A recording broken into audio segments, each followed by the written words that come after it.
siang. Kelompok kami akan mempresentasikan hasil kerja kelompok kami tentang kreativitas dan inovasi dalam merencanakan aktivitas kewirausahaan ternak ayam petelur di Kabupaten Ngada. Sebelum kami menjelaskan lebih lanjut, kami akan memperkenalkan diri kami. Perkenalkan, nama lengkap saya Imelda Lambertini Ngeluh, NIM 20 23 80 10 29. Saya Adrianus Naga, NIM 20 23 8 01 001. Saya Imelda Gua, NIM 20 23 80 10 28. Tanpa perpanjang kata, langsung saja kami menjelaskan materi kami. Yang pertama, apa rencana dari aktivitas kami? Rencana kami adalah ingin membuka usaha ayam petelur di Kabupaten Ngada. Motivasi kami memilih ini karena usaha ini sangat menguntungkan bagi kedua belah pihak, yaitu dari pihak orang yang memproduksi atau yang membuka usaha maupun masyarakat setempat. Keuntungan untuk masyarakat setempat yaitu terbukanya lapangan pekerjaan bagi masyarakat yang belum mempunyai pekerjaan, dan keuntungan berlipat ganda bagi perusahaan, bagi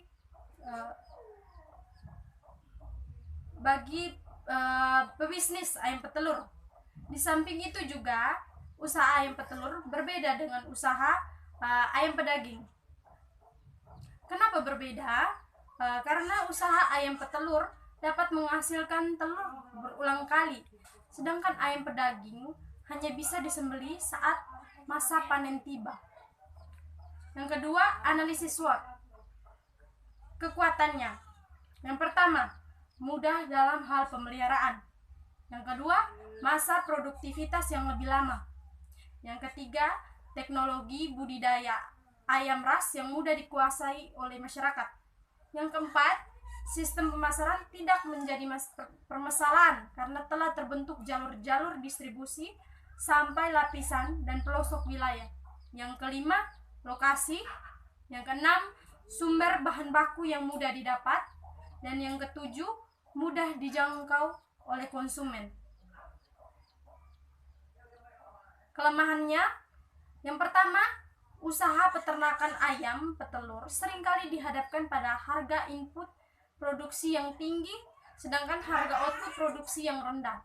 Yang kedua, adanya risiko dan kondisi ketidakpastian yang relatif tinggi, baik dari aspek teknis maupun finansial, karena produksi sangat sensitif terhadap perubahan lingkungan, sementara keuntungan sangat sensitif terhadap perubahan harga.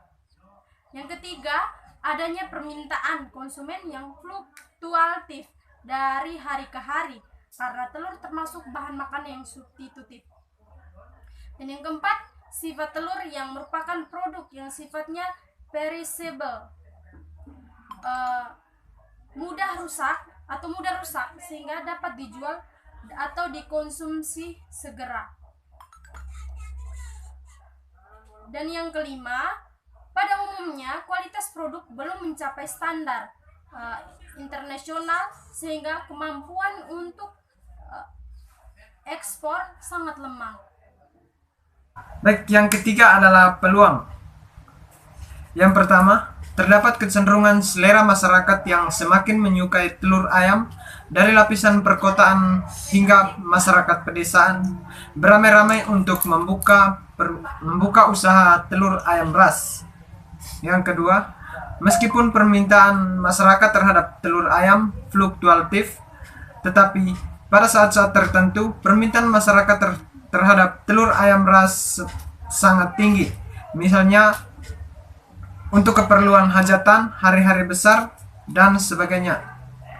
Yang ketiga, terdapat kecenderungan permintaan telur ayam ras akan selalu ada setiap saat karena potensi pasar telur ayam ras cukup besar dalam peranannya sebagai bahan baku pembuatan makanan ringan. Contohnya, roti, kue, martabak, dan lain-lain. Potensi pasar ayam ras semakin tinggi karena sebagai bahan baku untuk industri makanan ringan. Yang keempat, peluang ekspor telur ayam ras semakin meningkat. Yang keempat adalah ancaman. Yang pertama, banyaknya usaha yang sejenis. Yang kedua, naik turunnya harga secara tiba-tiba. Yang ketiga, ancaman bahan baku dari luar. Yang keempat, situasi dari luar.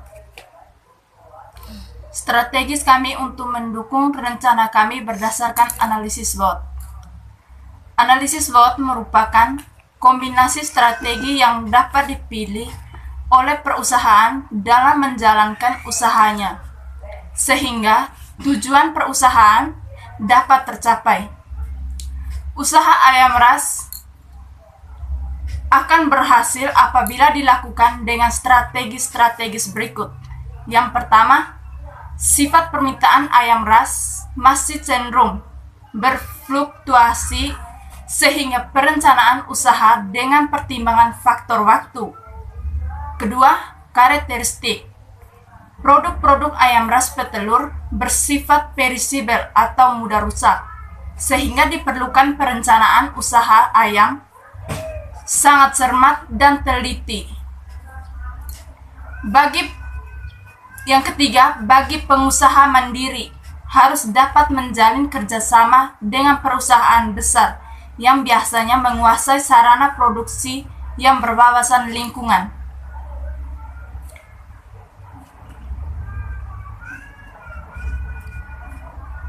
Ciri sifat watak sebagai seorang wirausahaan. Yang pertama, percaya diri, keyakinan, ketergantungan, individualistik, dan optimisme. Kedua, berorientasi pada tugas dan hasil kebutuhan untuk berprestasi, berorientasi laba, tekunan dan ketabahan, tekad kerja keras maupun dorongan kuat energetik dan inisiatif. Ketiga, pengambilan resiko, kemampuan mengambil resiko yang wajar dan suka tantangan. 4. Kepemimpinan perilaku sebagai pemimpinan, bergaul dengan orang lain, menanggapi saran-saran dan kritik. 5. Pandai dalam membaca peluang bisnis. Konsep bauran pemasaran dalam kaitannya dengan rencana usaha yang ditetapkan. Konsep bauran pemasaran menempatkan produk yang tepat dengan tempat yang tepat dan mempromosikannya dengan tepat. Sekian dan terima kasih. Baik, itulah hasil presentasi dari kelompok kami. Atas perhatiannya diucapkan terima kasih. Selamat siang.